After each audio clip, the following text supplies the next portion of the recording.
Good morning students. चलिए पढ़ते हैं exercise 1.3 mathematics class 10th।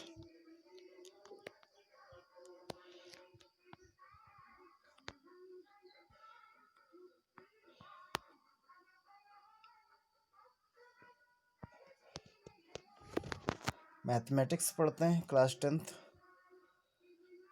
UP board.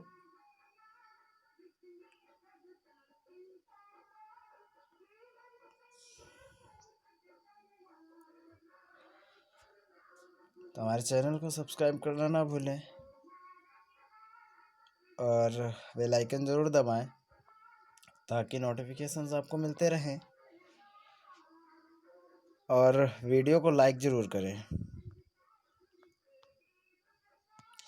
ठीक है, चलिए चलते हैं 1.3 पे।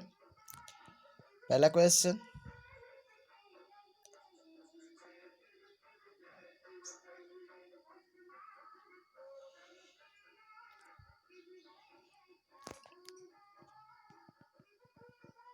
क्वेश्चन, दिया हुआ है, सिद्ध कीजिए कि √5 एक अपरिमेय संख्या है।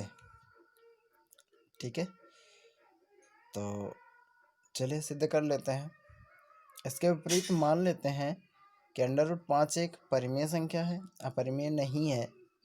विपरीत मानते हैं, ठीक है, विपरीत मान लेते हैं कि √5 क्या है, एक परिमेय संख्या है, अपरिमेय नहीं है। तो अगर ये एक परिमेय संख्या है तो इसे हम P/Q के रूप में लिख सकते हैं, यानी √5 बराबर P/Q लिख सकते हैं।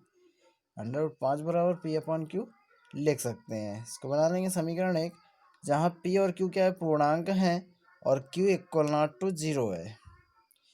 Q इक्वल नॉट टू 0 है। ठीक है, अब समीकरण 1 में दोनों पक्षों को क्या करेंगे, वर्ग कर देंगे। वर्ग करने पर क्या हो जाएगा, √5 का स्क्वायर बराबर P/Q का होल स्क्वायर। अब यहाँ देखिए कि अंडर हट जाएगा, अंडर हटाने के लिए वर्ग किया गया। ठीक है, तो अंडर हट जाएगा, यहाँ आ जाएगा P²/Q², क्योंकि P का स्क्वायर होगा, Q का स्क्वायर होगा, दोनों का अलग अलग हो जाएगा, तो P²/Q² बन जाएगा, यानी 5 बराबर आ जाएगा P²/Q²। ठीक है, तो अब 5 बराबर क्या बन जाएगा, Q² को हम Q×Q लिख सकते हैं। ठीक, क्या लिख सकते हैं इसको हम, Q² को Q×Q लिख सकते हैं यहाँ पे। ठीक है, ये ठीक है ना। तो एक Q को यहाँ से इधर पक्षांतर कर लो, बटे में है तो गुणे में चला जाएगा, तो 5Q इक्वल टू P²/Q बचेगा। ठीक है, जो कि संभव नहीं है। क्यों? क्योंकि दोनों बराबर हो ही नहीं सकते। कभी हो सकते हैं, नहीं हो सकते। यहाँ 5 का कोई गुणांक नहीं है, P² में भी 5 का कोई गुणांक आएगा नहीं, इस वजह से ये दोनों बराबर नहीं हो सकते। ठीक है, ये संभव नहीं हो सकता। अतः √5 एक क्या है, अपरिमेय संख्या है। √5 एक अपरिमेय संख्या है। ठीक है, यही हमें प्रूव करना था। ठीक है, हो गया, यही प्रूव करना था। ठीक है, चलिए अगले क्वेश्चन पे चलते हैं। दूसरा क्वेश्चन नंबर 2 देखते हैं। क्वेश्चन नंबर 2 में क्या है। ठीक है, क्वेश्चन नंबर 2 में है, सिद्ध कीजिए कि 3 + 2 √5 एक अपरिमेय संख्या है। मान लेते हैं, माना 3 + 2 √5 एक परिमेय संख्या है। जो दिया गया है उसके विपरीत मान लेते हैं कि 3 + 2 √5 एक परिमेय संख्या है। अतः ये जो संख्या दी गई है 3 + 2 √5, ये P/Q के रूप की होगी। ठीक है, तो अतः 3 + 2 √5 बराबर P/Q, समीकरण 1 बना लेंगे। ठीक है, जहाँ P और Q क्या है, पूर्णांक है, और Q इक्वल नॉट टू 0 है। ठीक है, अब समीकरण 1 में क्या है, 3 + 2 √5 बराबर P/Q लिखा हुआ है ना।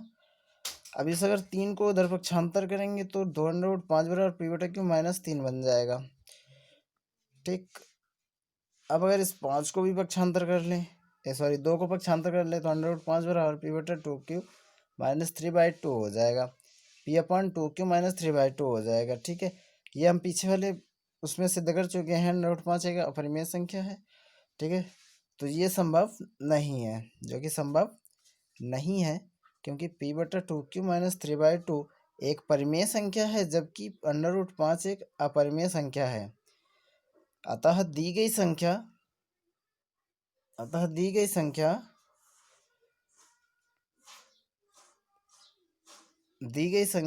3 प्लस 2 अंडर रूट 5 क्या है?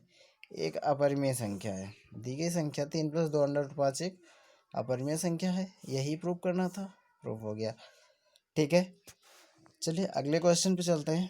क्वेश्चन नंबर 3 कह रहा कि सिद्ध कीजिए कि निम्नलिखित संख्याएं अपरिमेय हैं।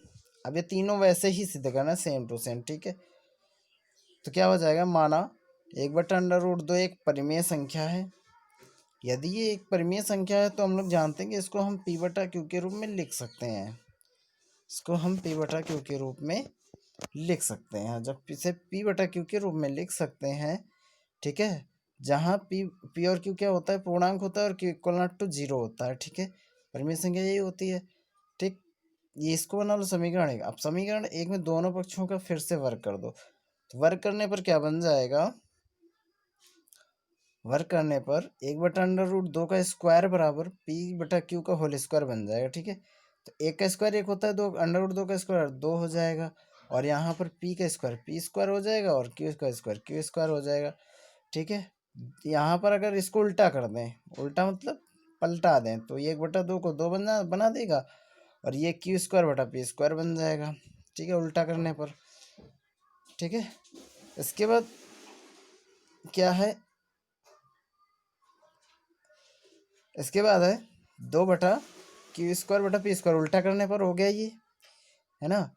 एक p यहाँ पर p² है, तो एक p को इधर ले आएंगे, गुणे में आ जाएगा, तो एक p बचेगा, यानी q²p बचेगा यहाँ पर, जो कि संभव नहीं है।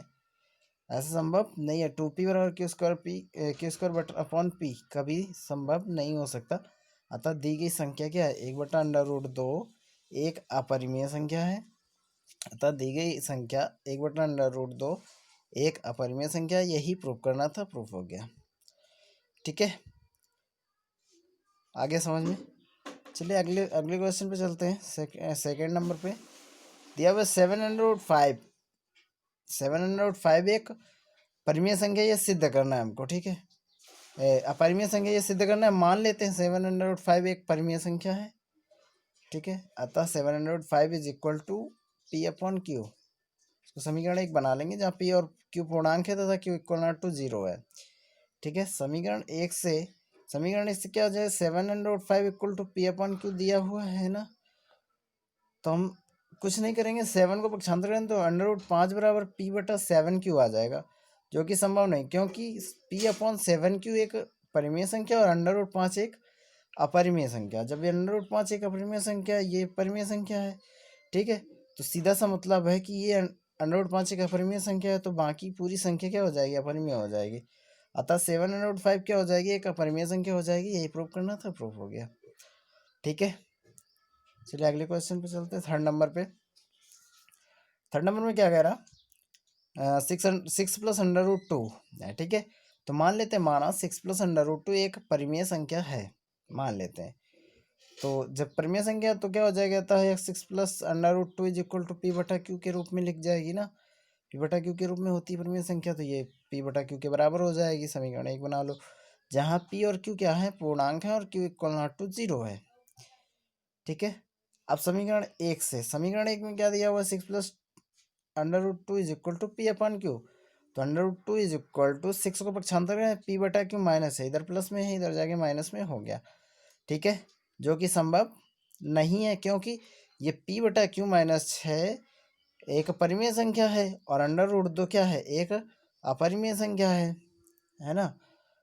√2 क्या है? एक अपरिमेय संख्या। अतः दी गई संख्या 6 + √2 एक अपरिमेय संख्या है। यही प्रूव करना था, प्रूफ हो गया। ठीक है, यही प्रूव करना था हमको, प्रूफ हो गया। ठीक, यहाँ तक किसी को कुछ दिक्कत? ये 1.3 हो गया। एक्सरसाइज 1.3 इस तरह से पूरी हुई। ठीक है, आज के लिए इतना ही, आगे कल पढ़ेंगे।